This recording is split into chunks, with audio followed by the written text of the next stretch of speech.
So I just want to say how honored I am to be able to present to you all.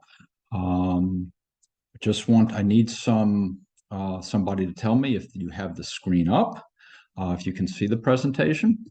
So yes, we can see it perfectly. Thank you. Okay, I'm going to talk to you a little bit about myself, just to give you an understanding of where my background comes from. And my background is as a researcher. So what I've done over the last number of years is that I have gone to numerous schools and done and conducted academic as well as action research projects, trying to understand how the physical environment impacts the learning and how the learning and learners influence and shape the learning environment. I've also taught at the university for a number of years, as well as I have taught in primary school. I also ran an art program in Central Harlem a number of years ago. So my background is not only as a researcher, as an educator, but I've also designed a number of school buildings or consulted on various school buildings internationally, specifically in the United States, in Australia, and Sweden. I have, in 2010, I wrote the book that you see in front of you on the screen, which is evidence-based design for primary and secondary schools, or elementary and secondary schools. Most recently, in June, my second book came out, which is entitled Creating Dynamic Places for Learning. So today's discussion, or this evening's discussion, depending upon where you are in the world, is that we will first define what evidence-based design is. This has been a driving force for me in trying to understand how we can use research to guide design. Then I want to share a number of different research projects that explore how this knowledge and how this information has then been incorporated into projects that I have been involved with as a consultant and as a designer. And then finally, we should talk about what this means for the future when we design school buildings. So when we're looking at evidence-based design, or trying to understand what evidence-based design is, we need to understand that what we're doing is that we're not just looking at one specific discipline. So as an architect, I'm reaching beyond my knowledge of how to design school buildings. I'm going to be looking at research in the social sciences. I will look at developmental psychology. I will look at environmental psychology. I will look at educational psychology. And all of these elements or disciplines I can use to shape my thinking about how we ought to create the learning environment.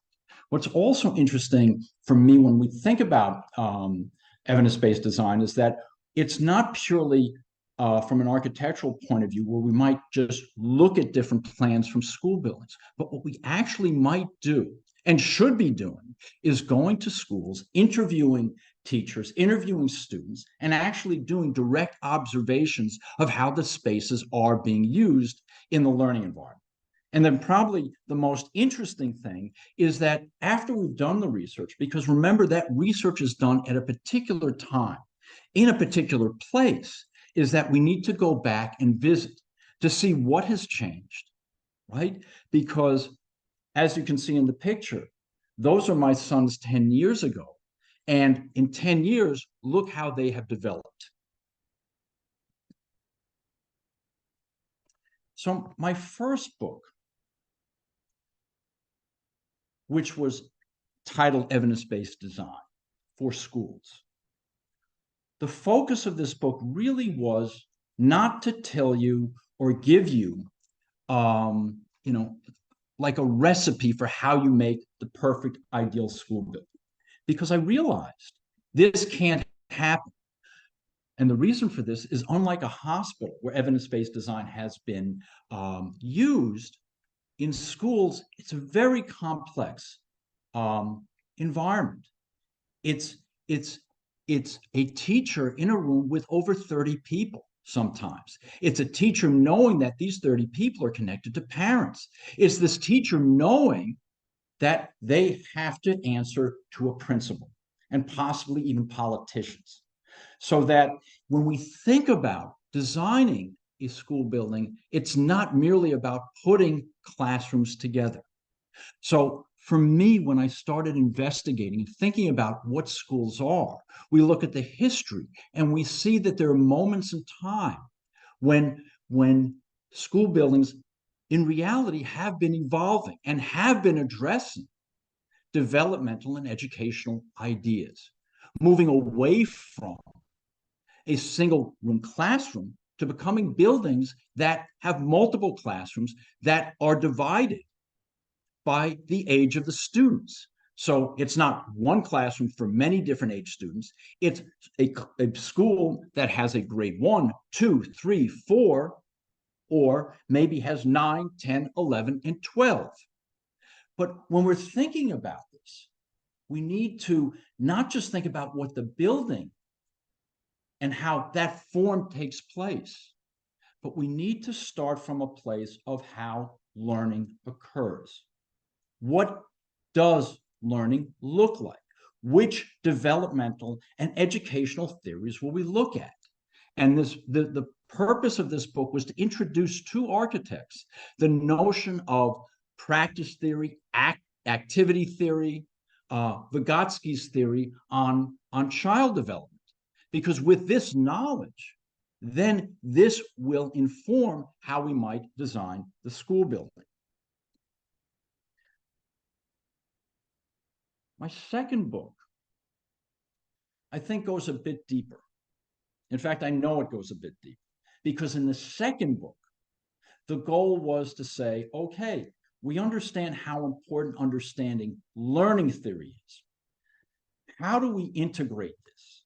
But before we can do that, we need to step back and critique some of the ideas or trends that are going on now that either contribute or don't contribute to how we think about how school buildings ought to be planned and designed. For example, this second book examines not only ecological theory or environmental psychology theories, that is extended from the first book, but more importantly, we question in this book what an innovative learning environment is or is not. And the one thing that I can tell you is that, that term is very superficial because the way it has been defined is as, having innovative learning occurring within innovative architecture. And to be frank with you, I don't know what innovative learning is because that means it's something new. Well, many of the ideas around cooperative learning or team teaching or individualized learning are all ideas that have been around since the 1950s and 60s. So the innovation isn't in the particular way that we teach, but the innovation is how we integrate it. And that's what needs to be drawn out of this idea. And then this notion of innovative architecture, I've been involved in architecture for many years, and I have yet to see an interior space of a school that is so unique and so different that supports learning. In many cases, they look very similar to what has been done previously. But the goal of the book was in many ways to question these ideas, but more importantly, to put out and put forward that when we're thinking about schools, we really need to be thinking about schools as places in which learning occurs. So what does that mean? It means that, once again, we need to step back and look at the research to understand what I mean by place. Places are defined locations in our natural environment and in our physical environment. Okay? But as I begin to extract this idea, I want to introduce you to the research that I did many years ago on cooperative group learning. And why? Because many people, and I've seen it here in Australia, I've seen it in the United States, and I've seen it in Sweden, We have a concept of what we think cooperative group work is, but in reality, we really don't understand what it means. So in the school that I had the privilege of being a student teacher in, and what's funny about this story is that while I was a student teacher at this particular school, usually you're there for a few months. I was there for years. And the reason I was there 4 years is because I was fascinated and wanted to learn as much as I could from this teacher and how you organize. Because this is the 1990s, if I hadn't told you, the 1990s, right? How this amazing open environment functioned. How did we make it work? How did she make it work? And there's a lot of structure that goes into this because when I did my research, it was the 4th year that I was in the classroom. And this particular year, we were studying Native American culture. At the beginning of the year, what we did was we built a dome house out of newspaper. Now, just for the record, newspaper doesn't curve very well. So this dome house really looked like your typical pitched roof house. Now, it wasn't exactly what we wanted it to be, but it served its purpose as a means to encourage and start building this notion in the students that we need to work together to finish projects. We need to do our research and we need to talk to one another, and that everybody's voice is valued.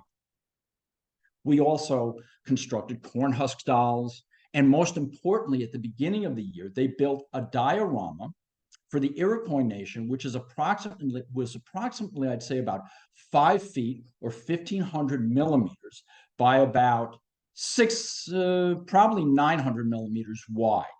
And on this Iroquois diorama, it was broken down into the different things that were common to the Iroquois people. They had a place for housing, they had a place for hunting and fishing, playing sport. And all of that was integrated. And each one of these different areas was given to a group of children to work out and to work through. So by the end of the year, come April, May, when children were asked, and this was a 3rd and 4th grade class, which different Native American people they wanted to study, they were able to choose which group they wanted to study. They were also, by this time, able to choose who they work best with.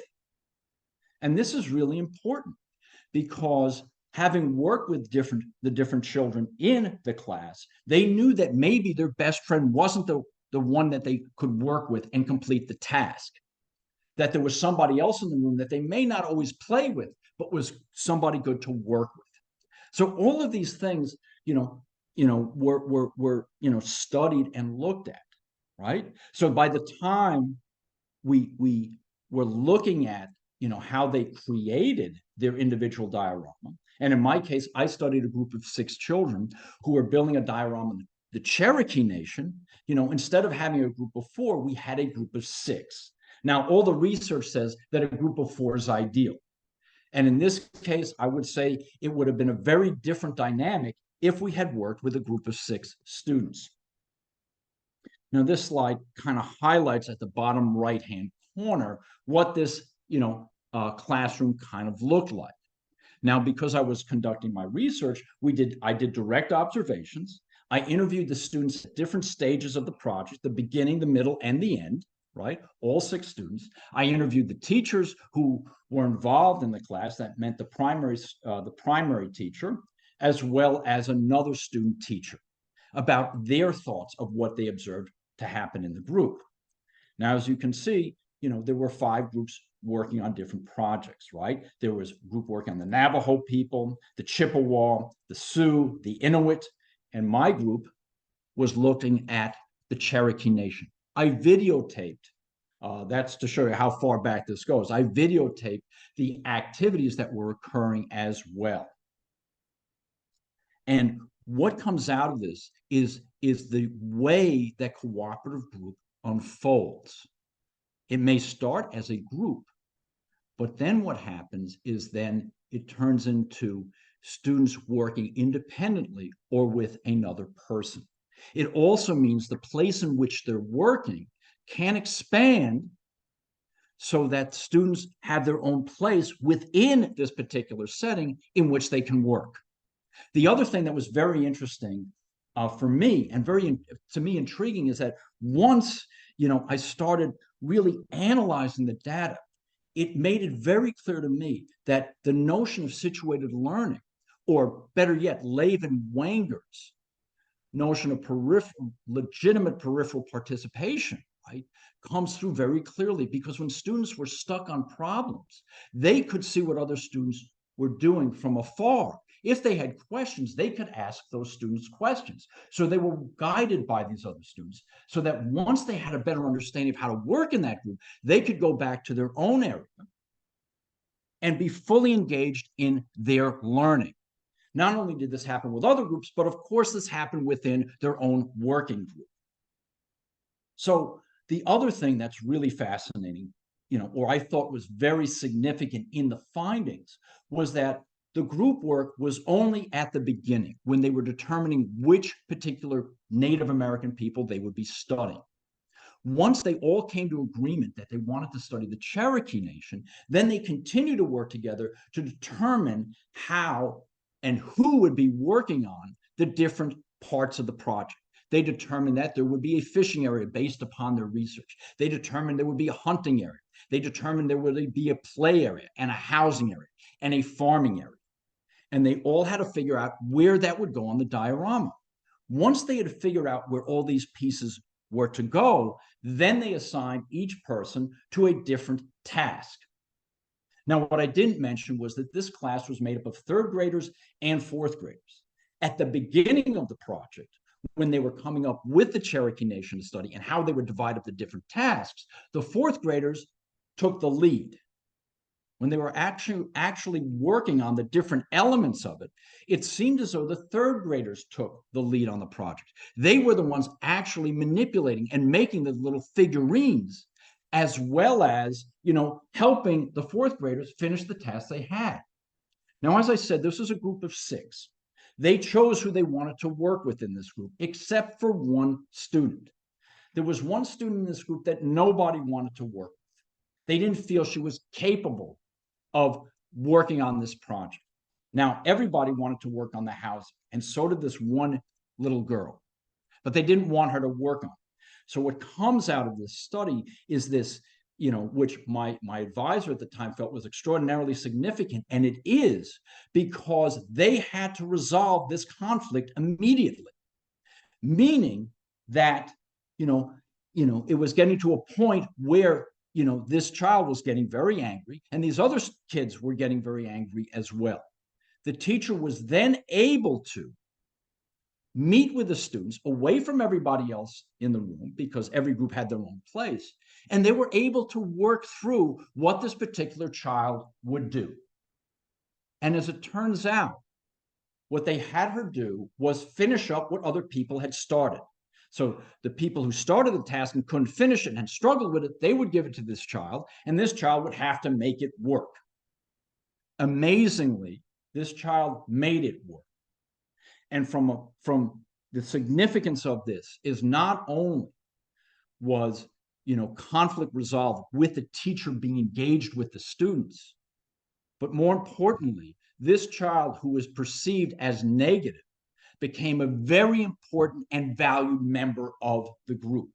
In fact, the other kids had indicated very clearly they could not have finished this project if it had not been for her. So once again, this was about student engagement, how they worked with one another, what they had learned, what they could share, how they worked within a structure that they had created. It was also about how the teacher worked in the classroom. They weren't hovering over students, but were in all ways available to the students. And finally, getting to the physical environment, this room could have been set up, as Gallimore and Tharp have indicated, as an activity set or a variety of activity settings, because when you looked at this theory on learning, it very clearly indicates that students will test hypotheses. Well, first they'll come up with hypotheses, then they'll test them. If they're able to move forward with their ideas, they move forward and test additional hypotheses. If they don't, or I should say, if they're unable to move forward and that they struggle with it, then they can come up with a new hypothesis and test that.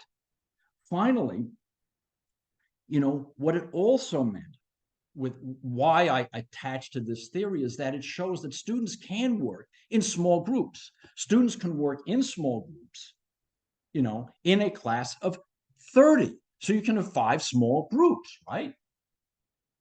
Or you can have 7 small groups, however you want to make it work, right? But the most important thing that comes out of this research is not only, or the significance of the research is not only are students able to work in small groups and work effectively, but these small groups are supported by the way that the teacher works with the students. So they should be moving throughout the classroom, or better yet, be on a peripheral or be on the periphery, but always knowing what's going on. So when they see a possible conflict arising, they are able to easily and quickly get to that group. So already, what are some of the things that we've gained from this particular, research? One, we set up different activity settings. Number two, these activity settings, can't create an environment that's cluttered, because cluttered means the teachers can't access the students quickly. Now, already that begins to let us know, how do we set up a classroom, or how should we set up the learning environment to support this?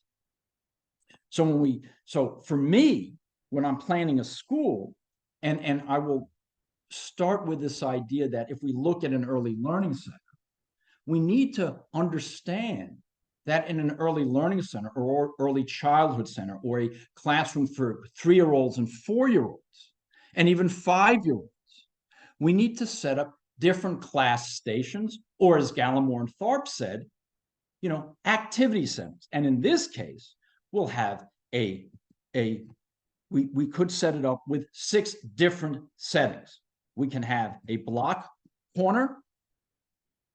We can have a reading corner, a construction corner, a creative play or thematic play area,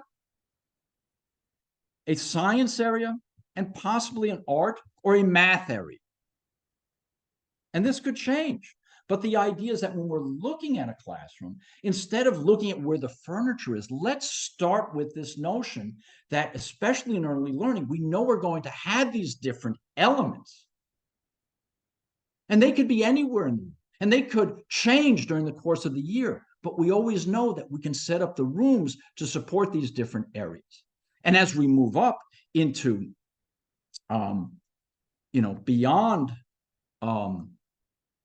early learning, we can take these same notions of having these defined places, these activity settings, these locations in the rooms where specific activities can occur. Now, this thinking drew me to a particular project in Sweden, or I should say this project in Sweden was brought to me. And the reason I say this is because I'd been talking to a teacher in Sweden. I presented there, and he told me about this new innovative school that they were trying to do. And I use that word innovative very loosely. Let's just say new. It was going to involve contemporary learning. It was going to involve more technology. And this teacher, with another teacher, decided that they wanted to teach in an open environment, an open plan classroom. They were going to combine their 2 classrooms into one. They removed a wall at the center. And this was in August, I would say, of about 2013. In September, I received a phone call from my friend, and he said, "It's not working. Everybody's everywhere. How are we going to make this place work?" And we talked, and I said, "What seems to be the issue?" And he says, "The kids have no focus. They're just not able to do their work. We're running all over the place." And I said, "Stop. What we're going to do is we're going to create different zones in the room. We need to create these different activity sets." I said, the most important thing, because you've got about 40, 50 kids in this classroom, because it's a demountable, it's a transportable. This was going to be temporary classroom, but they were there for a year. But they needed to have defined places in which they could help the students and themselves understand that specific activities need to occur in specific places in the classroom. So we talked for a while, and I don't know if he suggested this or I suggested it. It's a bit of a blur, but we came to the agreement that maybe one way to organize the room was to introduce this idea of an amphitheater seating. Why? It gives us a place where everybody can come together. It gives us a place where we can check in the morning with all 40, 50, 60 students. It gives us a place in the afternoon where we can check out with these same students. Now, this organizing tool had an amazing impact on the classroom. Now they had a focus. And once they were able to have this focus, the furniture that they brought into the room, they began to realize we need to set these up in different ways. We need to have spaces for small group work where kids may want to work just on their iPads or their tablets with it on their lap, or they may want to work at a table in a larger group, or they just may want to work traditionally. And the way that this room was set up, as you can see from the images on the bottom, is that we had this amphitheater seating. Behind the amphitheater seating is a second slide going from left to right, where you see the green high back seats where students could safely work in smaller groups or with another person. And for those students who preferred to work at a table, they could sit all the way in the back.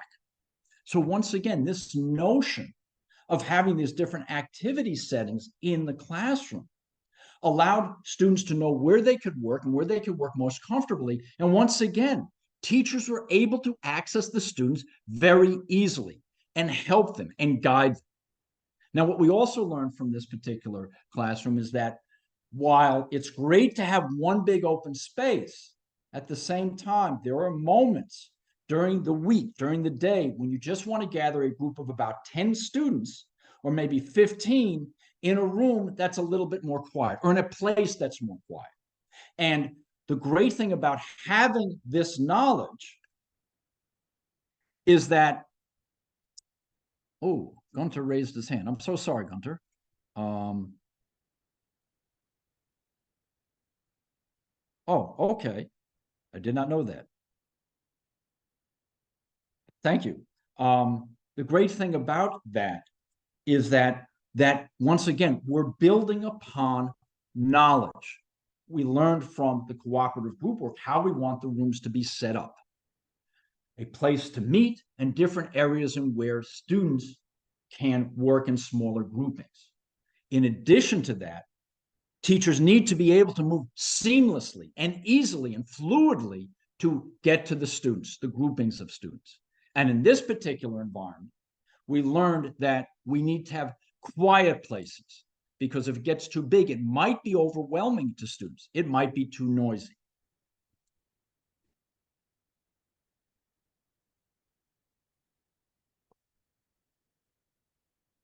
Just one second. There we go. Now, what also becomes for me quite wonderful when I went to this environment, I remember telling the principal all the time, I would say to him, you have the most amazing spaces. I love your classrooms. I think they're the most contemporary and modern. I even use the word innovative. And he just looked at me every time as if I was just being, just telling him what he wanted to hear. But I wasn't, because what was so remarkable about this learning environment and all the classrooms is that the teachers recognized that students could work in a variety of ways. They could work on the floor with their technology, but as you can see from this image, they also worked making different structures with toothpicks and plasticine. So it wasn't just, computer work, it was also physical, tactile type of learning going on, where they were actually learning math in a variety of different ways. What we also begin to see is that students, in this environment, the classroom could be somewhat different. We can introduce different type of furniture. Students, as long as they felt they had a place in the room, they could settle in and focus. Now, interestingly enough, in this particular picture, the teacher on the right struggled at first with the rethinking her classroom or reimagining her classroom, but she didn't want to give up. She just struggled to figure out how to make it work.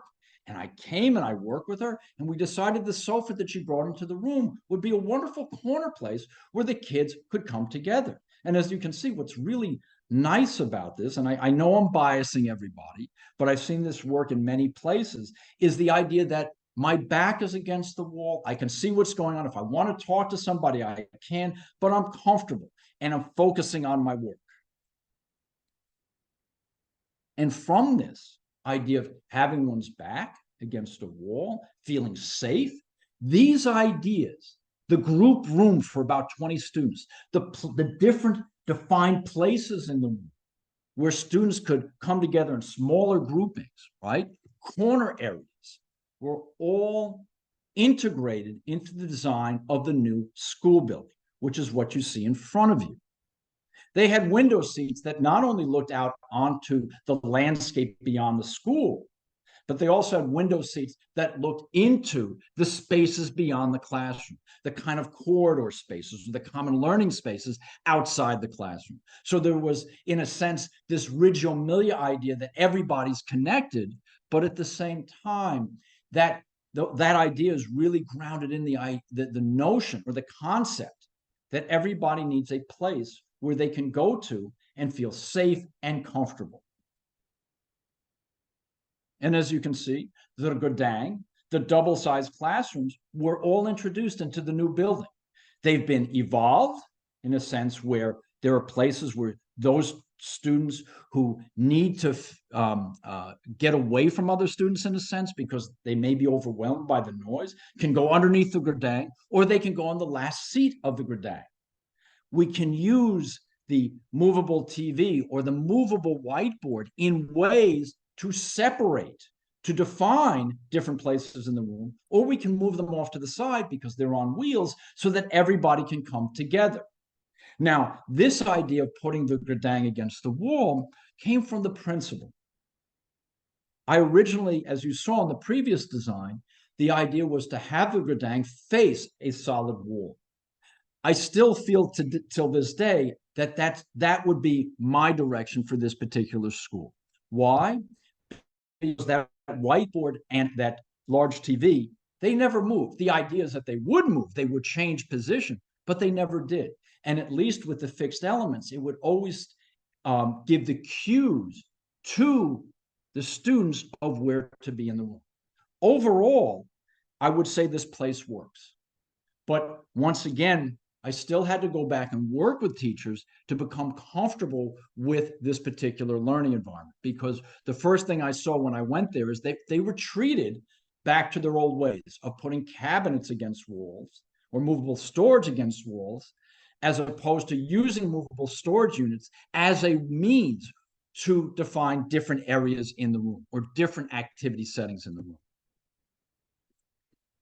And that's great. What I've shown you is great. This is a new building. We've worked in old buildings. We've worked primarily looking at elementary schools. But how can we take these ideas and implement them in a high school?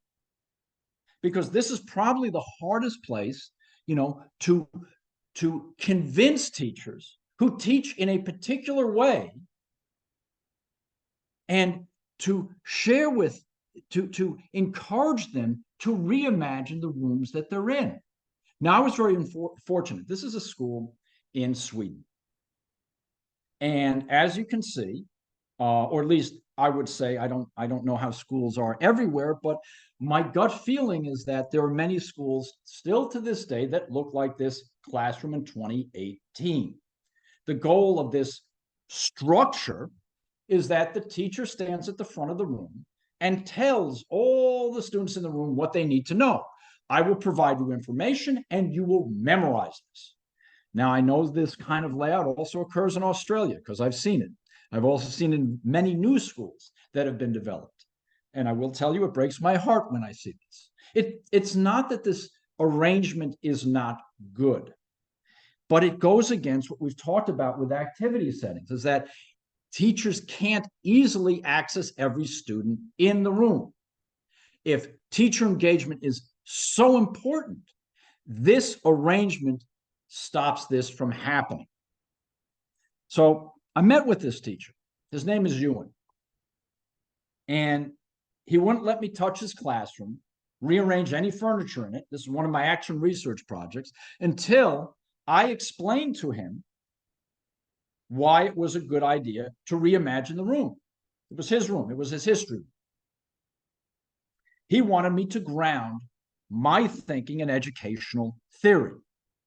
Now, lucky for him, I had just finished my chapter for my dissertation on the different learning theories, or some contemporary learning theories that I could use as my foundations for talking to him.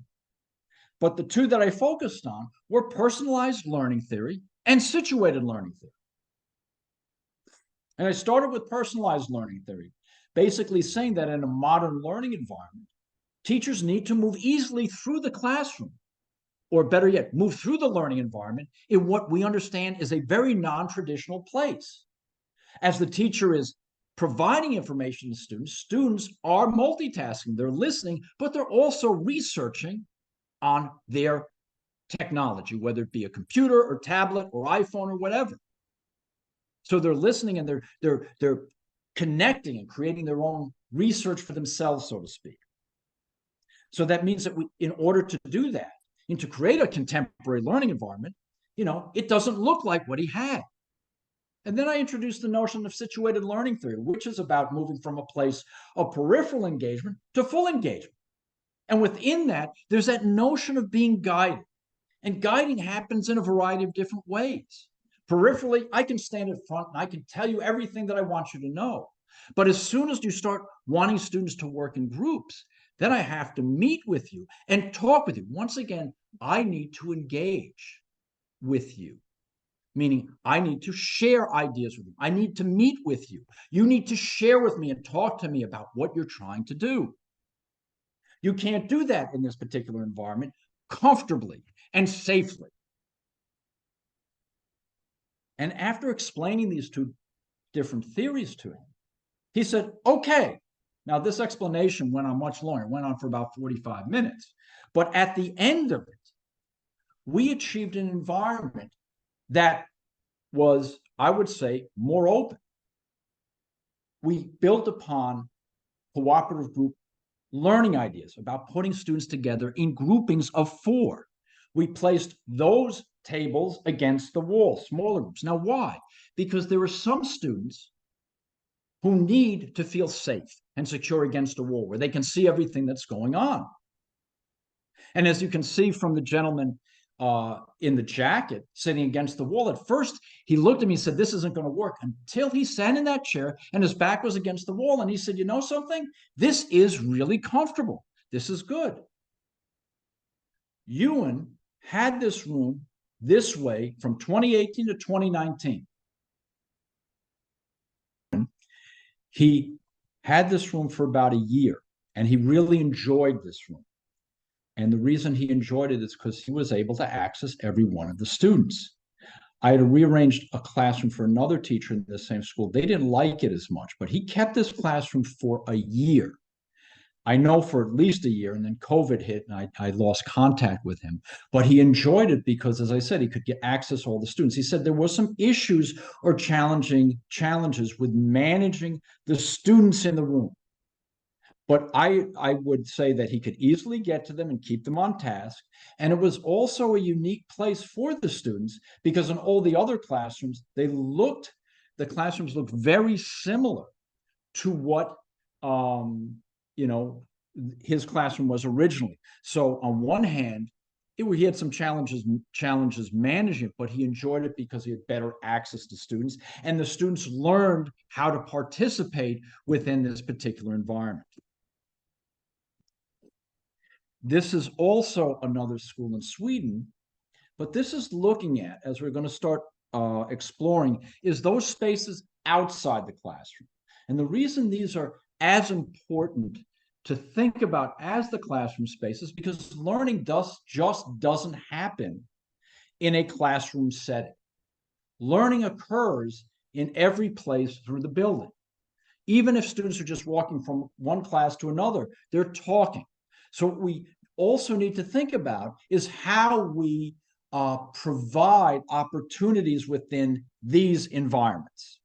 And in this particular case, in this particular school, what you don't know, because you don't see the whole picture here, is that at one point, all the soft seating that you see that these girls sitting on was one big, huge seat. These storage units were arranged up against a wall.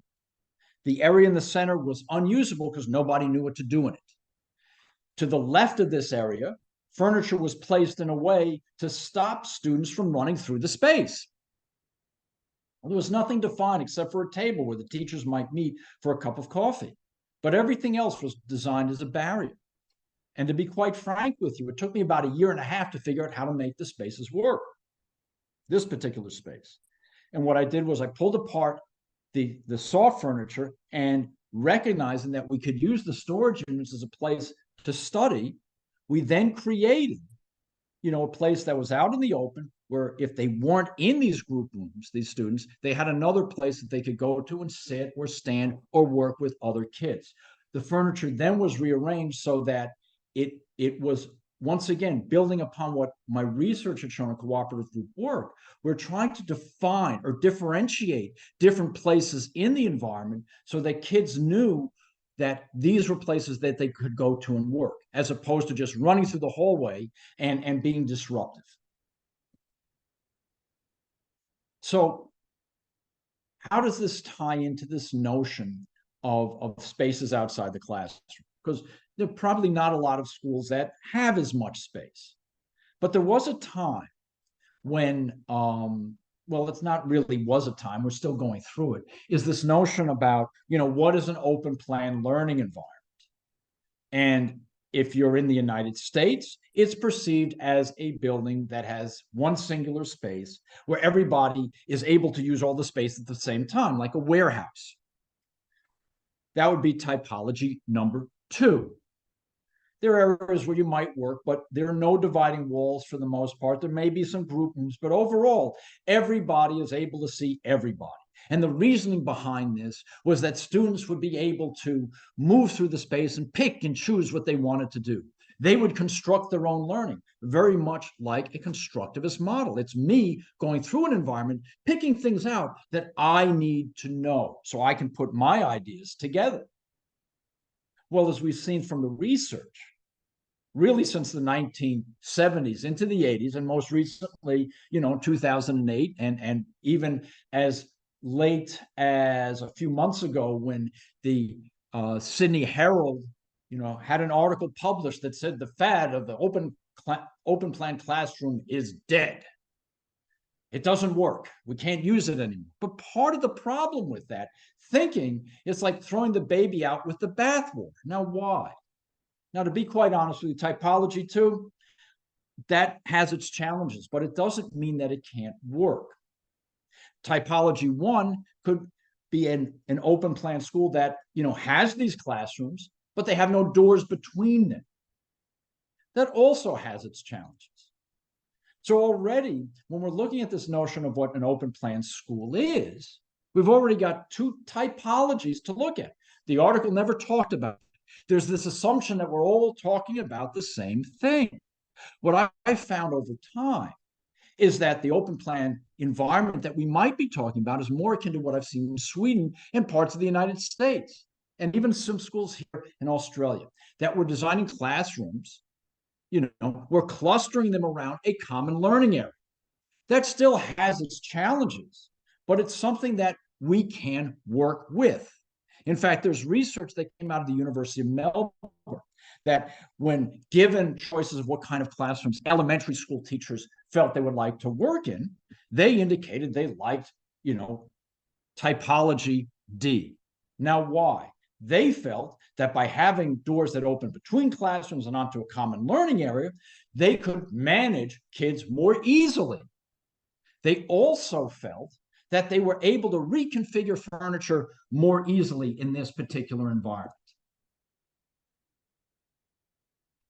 The reality of it is that when you base things purely upon interview questions, you never actually, because the next step for the research should have been, what do we do next?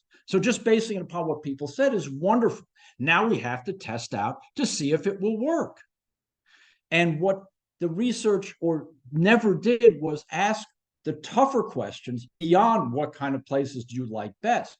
How do you think you would work in this environment? Where do you think the children would be? What happens if it becomes too noisy? How are you going to set up these spaces so if you want to go back into a room, you can? And the reason I say that is going back to the school in Sweden, where they realized an open plan was great, but they still needed to have a room for about 10, 15, 20 kids to just retreat to so they could focus the students on a particular idea. This environment may or may not be able to accommodate that. And even this notion of like, we can reconfigure furniture any way we want. We've already seen in a high school classroom that we don't need to have so many big spaces. We just need to approach it differently. We need to start with number one, how will people use these different spaces? How will they use these spaces outside the classroom? So in research that I've done, while unknowingly, while this other interviews were being done in elementary schools, I've done research at a school in New York City. Now it was a special needs school, but it had group rooms, which are orange. It had a large amphitheater seating that everybody could come together on. So it had big spaces, it had medium-sized spaces, and it had small spaces. And they were each used in different ways. The small group rooms outside the classroom, which you see in the slide or the image in the right-hand corner, I will tell you for a fact, I was doing direct observations. I went back every hour. I never really saw kids in the spaces, but what I did see every time I went back is that chairs were arranged differently. Sometimes there were 2 chairs, sometimes there were 3 chairs. There were pencils on tables, there was paper on tables, there were paper on the floor. So I knew it was being used. And the teacher said it was really important because some kids needed to escape the room to work in these different places so they could focus on a particular activity. The grand stair that they had, yes, once again, we all think that it's a place just to gather students, but it served as more as a place of informal gatherings where kids could work more independently or in smaller groups. And what that element, that physical element did in this school was also, from my direct observations, I saw how this one element also created small group areas around it. So we think of these grand stairs, these amphitheater seats, it's not just merely about that it's a place to meet, it's what kind of spaces does it create around it. So yes, we might want to have a place for the common learning area. And if we do, we need to think about all the ways that it can be used. So that once again, if we have this large node, it's more than just a place for large gatherings. It could potentially be used in different ways. As in this particular school, which I did my research on for my dissertation. To be honest with you, I designed this school building. And the truth is, I was told by advisors, you shouldn't research your own building because your committee will tell you when they interview you for your final dissertation discussion that you just wanted to find out good things. So you could say that your design worked. The reason I ended up doing research on my building is that during COVID, nobody allowed me to go to their school. This particular school allowed me to go talk to teachers, talk to the interim principals about how this place would work. Now, the beauty about this is that I didn't find that everything I did here was amazing. I found out other really intriguing things. So just coming back to this, based upon research that I had done in the States and what I knew, from my experience teaching, we also wanted to have areas outside the classrooms that classes could allow small groups to go and work. So we wanted to have, alcove areas or nooks. We wanted to have group rooms. We wanted to have corners. And as I said, we already had a node. All of these things were thought of as, we have a classroom, but at the same time, having spaces outside shouldn't repeat what happens in the classroom. These should be these other spaces that complement or support the activities that are going on in these spaces. And what did we find out? Well, as I said, the original principal with whom I worked with on the design, I had clearly indicated to him that these areas were for small group work. We had done a previous school at on this campus, another building, I should say, on this campus, where we had similar kind of small group areas, and they seemed to work very well. The whole notion of these small group areas is that it was for groups of 4. Well, the principal, unfortunately, I would say, had this functional fixedness where she believed that everybody at the same time could use this one big space. So you can have over 120 kids, high school students, 7, 8, 9, 10, and 11-year students working in this space all at the same time on the upper floor and the lower floor. Well, guess what? It doesn't work. And why doesn't it work? Because one, with that many people in this space, what people complain about is noise. Teachers complained about the fact that many of these spaces in which the kids inhabited were too far away from the classrooms. Therefore, they didn't want their students using those spaces. But I think the main reason why it didn't work, based upon the interviews with the interim principal and the deputy principal who were, at the time I did my research there, was it had to do with the fact that with 120 students in this one place, they were competing for places to work. And let me give you an example. If you have a table that is designed for 4 people and you have 8 or 12 people at this table, I guarantee you they will not be able to do their work because there's no place for them to put their stuff. And even if there is some place for them to put their stuff, there are too many people congregating in an area that only supports a small group. So what did the interim principal and the deputy principal do? They basically realized that we need to do professional development around how to use these places. And what does that mean? They started realizing that, and in fact, it wasn't they started realizing, they looked at this environment and they said, we have a lot of these little alcove areas, these niches outside the classrooms that we can use. We have to help teachers understand that they have a classroom, but they may want to allow students to work outside these classrooms, these niche areas, these spaces that could support small group work. We have a variety of them. We just have to help teachers understand where students can be and how they can work in these environments, right? So that, once again, when I talk about place in the classroom, you might want to have furniture that's which is movable. Outside the classroom, we want to make sure the architecture is designed in such a way that creates these different alcove spaces. And as you can see in this one photograph, you have at least 1, 2, 3, 4, 5, possibly more areas in the spaces outside the classrooms in which students are working and staying on task.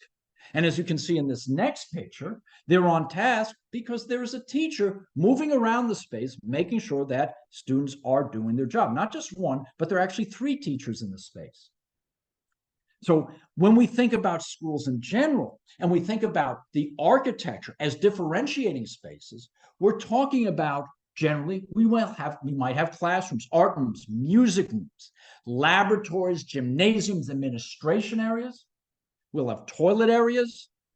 We may have staff workrooms. I shouldn't say may. We know we're going to have them in these spaces.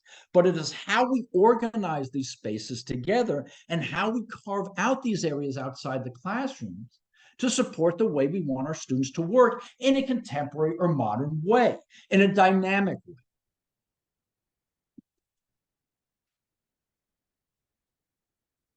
So when we differentiate these spaces, we create, if we want small group work to occur, because once again, this comes back to this notion that cooperative group work happens best when groups are no more than 4 students. Yes, as we saw in my research, 6 can work. As we also saw in my research, it's important that the teachers engage with students. So once again, as we carve these spaces outside, we need to think about how people will work in the spaces, but also think about movement, which is why in this particular environment, glass was important, because it wasn't so as it's important for teachers to see what the students are doing, but it's also important for students to connect with the teachers in the rooms. So in addition to these, what we'll define as these hard architectural affordances of walls and doors, right? And stairs, right? All of these things help us figure out how to use the spaces. We want corners. And why do we want corners, for example? Because corners are safe places. They're places that, students are protected on two sides and they can see everything that's going on. And I must tell you that this particular photo was not staged. This particular photo is exactly what was occurring at this time. And it's not staged because this young girl has a hole in her stockings, right? If it was a staged photo, we'd make sure that the stockings had no hole in it. But I never thought in my wildest dreams that somebody would use this space in this particular way. So they're on the floor. Now, teachers did complain, and I found this out in the interviews, that they couldn't see where the students were. Well, those students who complained, I don't know who they were because this was anonymous, but I did observe that there were teachers who rarely left their classrooms to see what was going on with the students they had sent outside. Okay, so these may have been the teachers that found that it was difficult to work with these kinds of work in these kinds of spaces. There are also those teachers who love these spaces because they felt that it provided opportunities for differentiated learning because people work in different ways. Once again, if we look at the demountable classroom or the portable classroom in Sweden, we had an area for large group. The amphitheater seating not only supported large group, but it also supported small group areas, and it also defined spaces such that students could pick and choose what kind of place they wanted to work at. And it was the same thing in this environment outside the classroom. Never in my wildest dreams did I ever think that I would see students working on the floor, yes, but not in this particular location. And walls are wonderful because walls define. Walls give you a place to rest, to place your back against. And once again, people can't sneak up on you.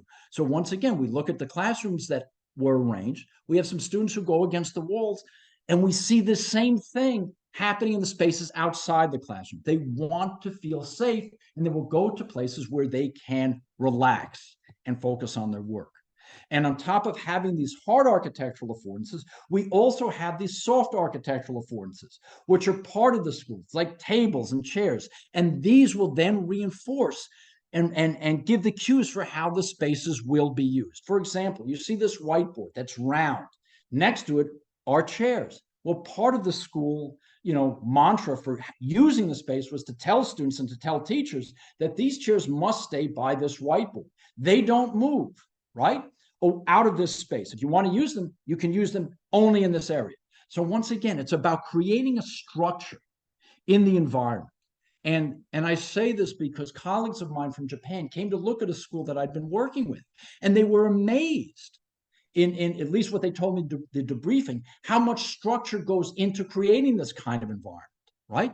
It's a different structure than just standing at the front of the room, but it is a structure nonetheless in which the teacher recognizes that students work in particular ways, and I need to move to the students to make sure they're on task. They don't just move to me, I need to move to them. And the other thing that my research talks about is this idea of these portable affordances, these elements, these tools, these resources that students bring themselves. And as you can see in this image, yes, I might be working on my tablet, but at the same time, my books and my pens, they may go around me. So the one thing I've noticed in the areas outside the classrooms, in these fixed elements, right?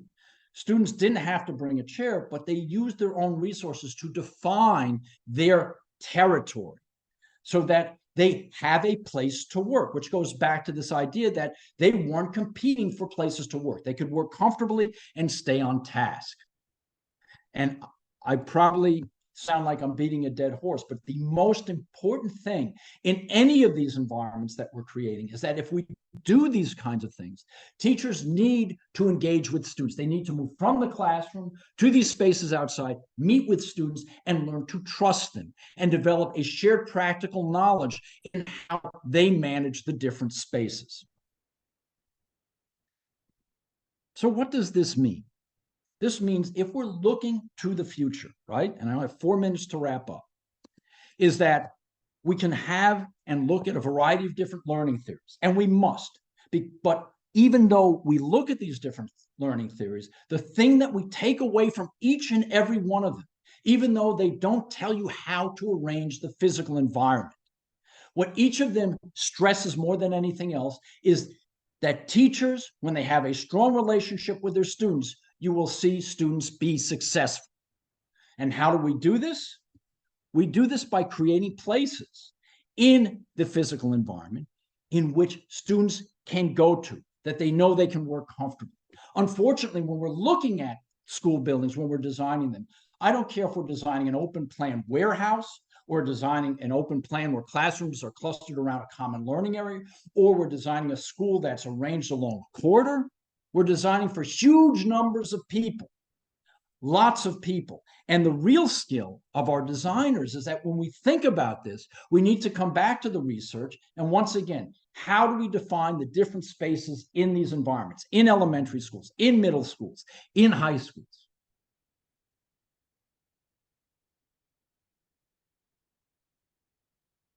And not just in the classrooms, but also in the spaces outside the classrooms.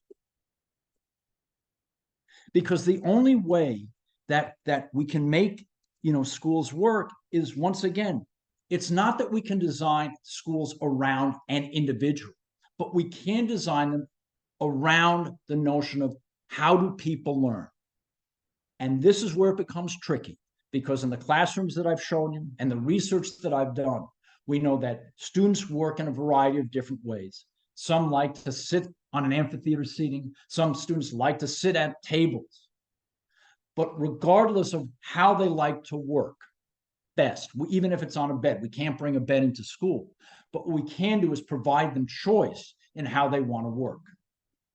And just coming back for a second, this notion of open plan classrooms or open plan school buildings that are related to this notion of innovative learning environments. People who've been promoting this notion of innovative learning environments talked about that they have to be open plan. When the article came out in the Sydney Herald, they backpedaled and basically said, no, we're talking about flexible learning environments. We need to be very careful of the terminology that we use. And I would go as far as saying, we keep it simple. We design classrooms that have activity settings for small groups. For the areas outside the classroom, we'll call it a common learning area. And within that common learning area, we will design these complementary settings for small groups of students to work, because a classroom is a pretty large collaborative space. So what do we need to have even bigger spaces outside the room? We need to have smaller defined areas where kids can work. And it's all about having different places and giving students choice in how they want to work. And in the spaces outside the classroom, maybe the elements are more fixed. And I shouldn't say maybe they're more fixed. They should be fixed, because that gives our students and our teachers cues in how we might want to use the space. And then what we need to do is learn how to work in the space, which means that when we design these places, or if we're working in older schools, then what we need to do is have professional development around how we work in them. So I will stop here. And if there are questions, and I stopped right on the dot, perfect. Never happened before. If people have questions, I'd love to answer questions. I didn't mean to rush through the end of it, but I feel that, questions are probably really important, if you have any. I hope you do.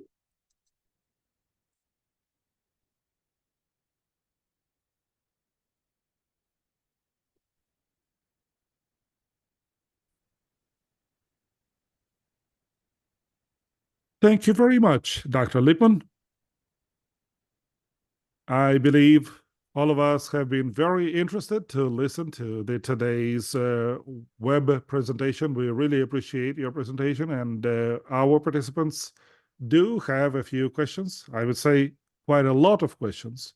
So let's try reading them out loud. The first question is,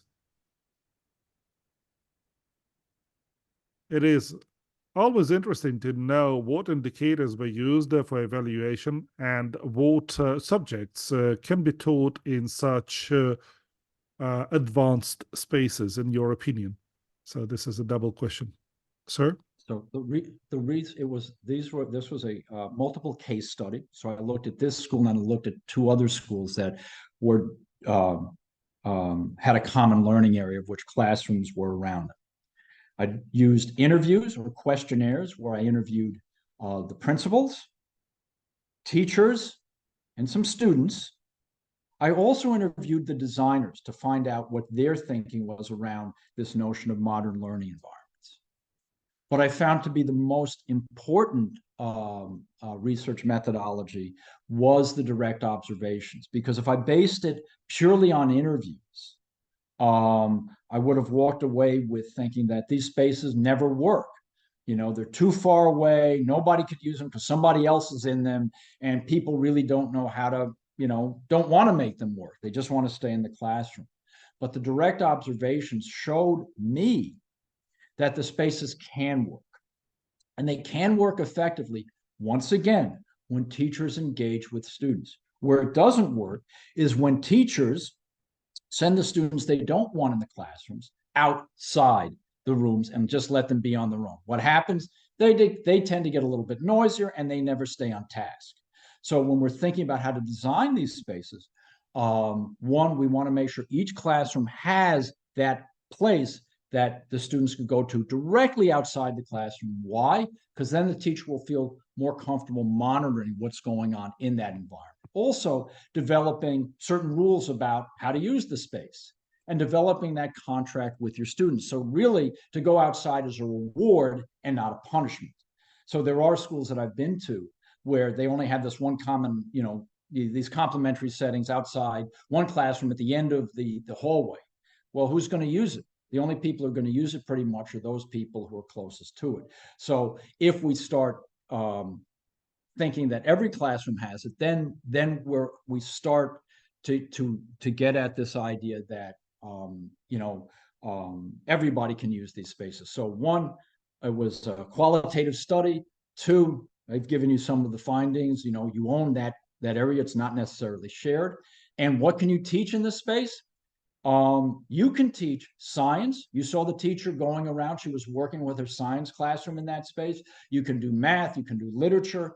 This space, if used in different ways, becomes a space where students can work cooperatively. Maybe not science experiments, but at least you can do some kind of practical work together, or students can work in these different areas together, solving different problems. As I said, you're not going to maybe do certain experiments in there, but it was used for science, it was used for math, and it was used for history.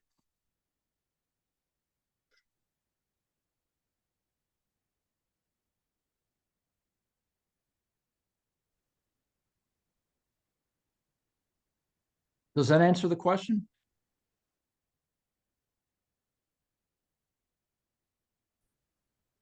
Yes, thank you very much, Dr. Lippman. And now we have one more question. How a teacher in such a space where there are 50 or 60 children concurrently in different zones, how a teacher can monitor and control students and the very learning process? That comes down to professional development. And what do I mean by that? Is first, teachers need to learn how to work in this particular place. 50, 60 students with one teacher is a lot. But as I saw and experienced in that school in Sweden, in the demountable, once a structure was established, and this structure, this relationship with the students isn't just me, the teacher, telling you how to be in the space, but we develop a contract together. Students learn how to work in the space. And I know this because one of the teachers decided to have a birthday party for his daughter in that environment. And this was towards the end of the year. And the kids came into the space and he was overwhelmed because they didn't know how to use it. They didn't know where to go. So I start with, at the beginning of the year, if you're going to have this kind of learning environment, it needs to be structured. Students need to know that if you're going to go outside the classroom, it's only for 4 students, and you can only go out there if I understand why you're going out there, what you're going to do out there, and essentially what do you plan on achieving out in this space? Okay. In the classroom, I can get to every student if I've broken them up into groups of 4, right?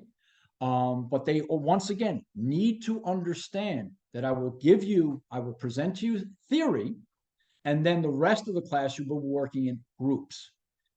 And that takes time. So that first part of the year has to be spent on the structuring of the classroom and how it's going to work with each one of the students.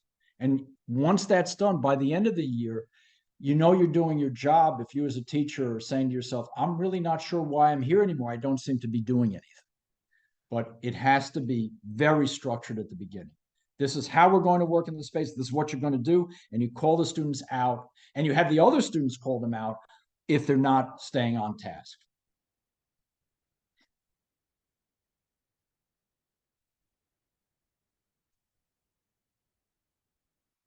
Probably more teacher directed is what I should say. Very teacher directed at the beginning, and then you start loosening up once the students feel as though that they've got it.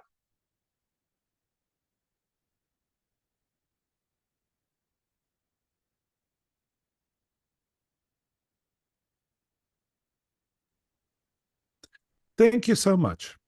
I believe that you answered this question of one of our participants.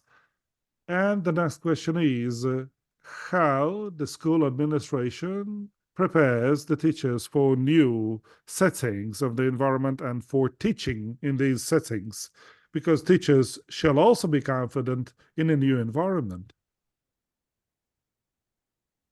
In this particular school, the deputy principal and the deputy principal and the principal who was there briefly, they develop professional development workshops with the teachers and how to work in those spaces to help them identify the different affordances, whether it was a wall, a chair, and constantly assessing how the spaces worked. I hate to say this, but in the other schools that I observed, there was none of that went on. There was no professional development going on whatsoever. And the assumption was you have this new space. Obviously, you can figure out how to use it because it's so clear in how it can be used. Unfortunately, it doesn't happen that way. And I would love to say that this happens, that professional development is ongoing. It needs to be. In the school that I've been working with for about 7 years here in Australia, first year I worked with them very closely, and over the last 3-4 years, I just stop by, talk to the teachers, make sure they're continuing to do what they're doing, and that's about the extent of it. But for most schools that have this kind of environment, it doesn't happen. In fact, I talked to a Danish researcher last year, and she said that one of the schools that she'd worked on, they had difficulty working on it. And I said, well, I could go work with them. I can help them understand how to use the spaces. And it was very, for me, it was interesting because she basically said, no, you can't do that. You can only go with me. And by the way, they'll figure it out. And sometimes, I'm not saying that people don't figure it out, but if we follow more Vygotskian ideas, if somebody works with the teacher, right, and help them understand how to use the different resources, how to work in the physical environment, you can speed up that knowledge. But it's a shame that most schools, when they have these so-called innovative learning environments, there is no professional development, and it really needs to happen. And I would say with schools, leadership has to basically start talking to the teachers and say to the teachers, how are we going to work in these spaces? What are we going to do in them? How are we going to work together in them? And it's kind of, once we have that discussion, we then can model that same behavior for how we want our students to operate in these environments. It's difficult. I would say start with the classroom, getting teachers to move within them, throughout them, and then once they feel comfortable in that setting, then we can slowly move them outside, little by little, step by step. We go for quick little victories. can I be presumptuous and say I would love to come to one of your schools and work with teachers on how to create these environments? And only because to me each school is a puzzle, and it's fascinating how things that I see and other people see comes together, and we can create some really wonderful places in what was seen once before as not being that exciting before.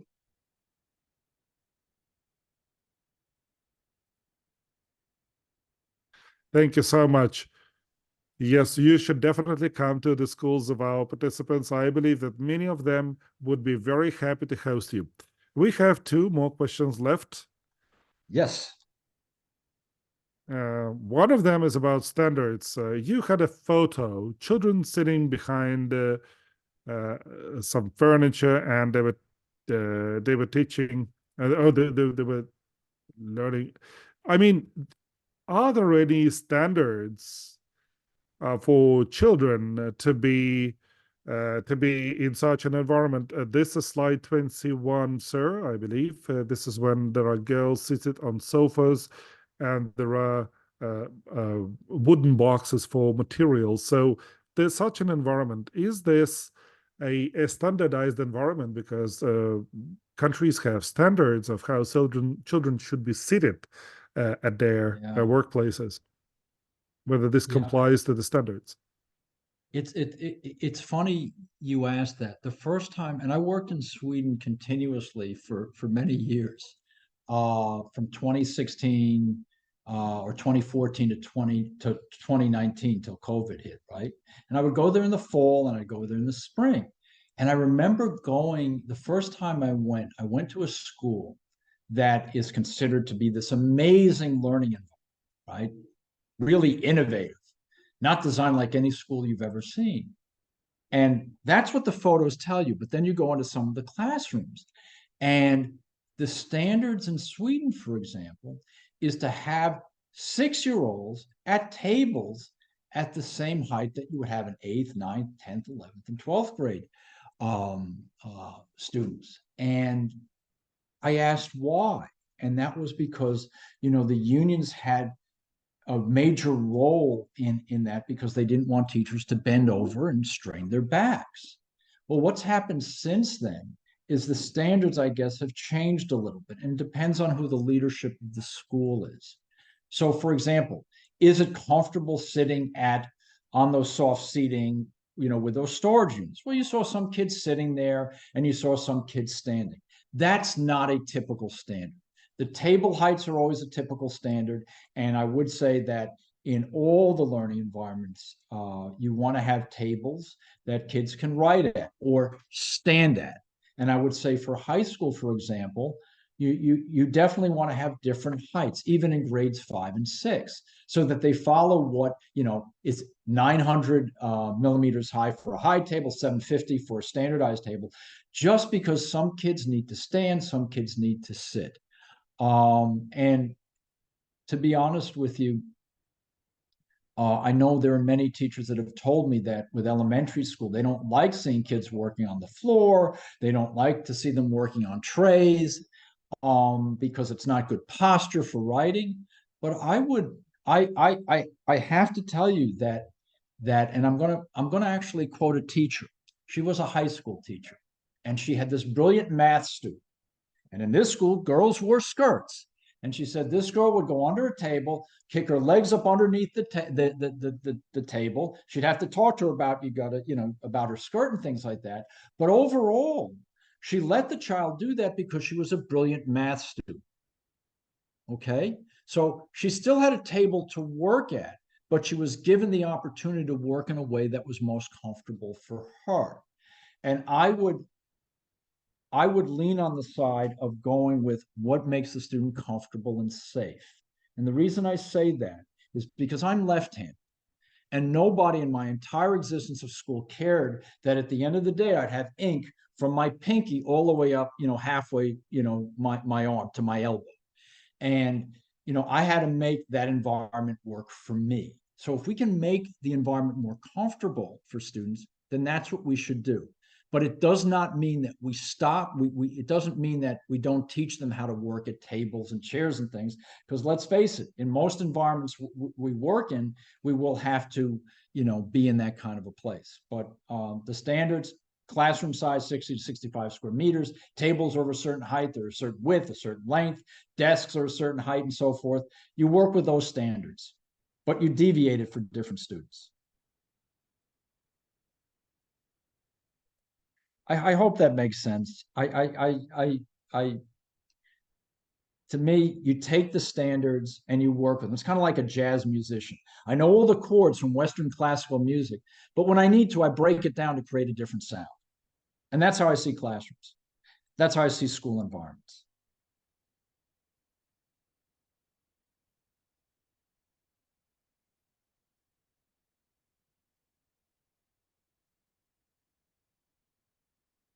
One more question, and then we can call it a day, I guess, because I'm over time already. Yes, thank you so much, sir. Okay. Yes, okay, the ultimate, the last one. It is a very practical and brief question. Are there any universities in the world that would teach future teachers of how to work and operate in such environments that you've described today? The ones that I'm aware of, if anything, they will focus on early learning, but none of them that I've come upon in any of the places that I've been, and that's in Japan, in Europe, in the United States, Australia, they don't teach this.